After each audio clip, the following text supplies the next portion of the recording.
Fed up with using cornflakes and plaster, Frank Capra's team used foamite, sugar, water and soap instead. This solved which post-production problem? One more time. Fed up with using cornflakes and plaster, Frank Capra's team used foamite, sugar, water and soap instead. This solved which post-production problem? I love this question. This sounds like a materials question. They were making a bomb. Yeah, this sounds like an Adam Savage question. Okay, we're gonna. I think you're right. I think it's like using these to like substitute something. Maybe like what was the original cornflakes and plaster? Yeah. That would be the kind of thing you would make statues from that you wanted to break. Maybe. To me, yeah, this sounds like maybe like a concrete aggregate. Maybe some way of making. Oh, for when someone in your film needs to kick a wall down. The wall is just made of cornflakes and plaster. Yeah. Oh, that sounds like a good phrase. Oh, it's all just made of cornflakes and plaster. Because sugar, water, I don't know what foamite is, but it sounds foamy. Foamite sounds like where you should be jumping in to tell me exactly what foamite is. I've never heard of it. I mean, it sounds... Is it fake Vegemite? Foamite. To me, that sounds like a kind of foamy concrete type thing, but I don't know. Yeah, it feels like something that you would just like, it would just like puff up and then harden in place. Right. And it would look really cool. And you could put a slow-mo video of it on YouTube and get 1 million views. This is foamite with an A, with F-O-A-M, not like without an A, which means like any surface that transmits a virus, just to be clear. Obviously. Yeah. I was going to come in with that, but yeah. So fed up of making with cornflakes and plaster, if that's... Fed up of all these cornflakes and plaster. Like maybe they're doing fake rocks or stuff in the background of sets, because Frank Capra made movies. So. Although, but we're missing one key element here, that if it was making a set, if it was building rocks, building concrete, whatever, that's not a post-production problem, is it? Or how would that cause a post-production problem? This is a PPP that we're dealing with here.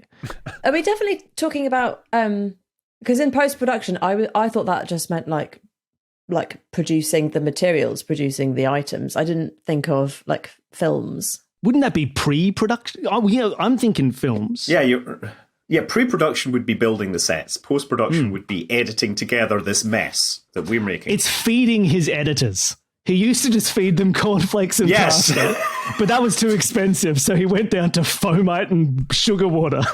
Foamite is what is or was used in fire extinguishers back then. Ah, okay. Ooh. So they moved from cornflakes and plaster to fire extinguisher foam, sugar, water and soap. I mean, that sounds like what you would make custard pies from in movies. But I don't think you would make a custard pie from plaster and cornflakes. Yeah. Right? That's what I'm trying. How are these materially similar? I think these would both mimic. If you mixed this all up, I think they'd both kind of look a bit like sick, like vomit. Is this like fake vomit? Frank Capra's The Exorcist. Ooh. Oh, that's interesting. You are closer with vomit than custard pies, but only just. You are right. It's making a substance, though. You're pretty much along the right lines there. Making a substance. We're back to where we started, which is nowhere. Yeah. We've officially heard the question now. But what could the problem be? Yeah, what's the post-production problem caused by cornflakes and plaster? The plaster post-production problem. Was it rats? Is it like vermin getting into the sets?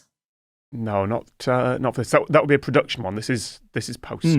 Oh. So they're using this foamite solution to do some, like, is it achieving something in the editing, mastering, production? Is it, they're dealing with film? It's making that process a lot easier, yes. Making it easier. Not the physical film, but it's making the edit and post-production a lot easier. Were they doing like Foley for sound effects, for like trudging through things? Oh, like that's fun. They used to do trudgy sound effects using plaster and cornflakes, and then it became something else? It's actually the opposite of that problem. The opposite of... Wait, hold on. How do you be the opposite of sound? Light. Oh, they were using it to light everything up. Anti-sound. Anti-sound. Sound cancellation. Oh, dampening. It's like yes, soundproofing their booths. Booth-proof. You're edging around it. You're so nearly there, but it's a substance we're looking for, and it's non-set substance. But it made post-production easier. What might you fake up with cornflakes and plaster, or with foam and sugar and water and soap? Snow? Snow. Is it snow? And when the plaster and the cornflakes fall, it's like, great snow. And they walk around set. It's like, what's that? Oh, it's really cold out here. With cornflakes and plaster, they would have to dub all the dialogue again later because it made so much noise as they walked around. And Amazing. It's a Wonderful Life. It's a Wonderful Life is a Frank Capra film. It's a Wonderful Life. The Christmas film that he's famous for. The snow scene there, they switched to foamite, sugar, water and soap because it meant they didn't have crunching noises as the actors walked. I'd still like to see Frank Capra's The Exorcist, though. Oh, you can't vomit here. Go vomit in Bill's house.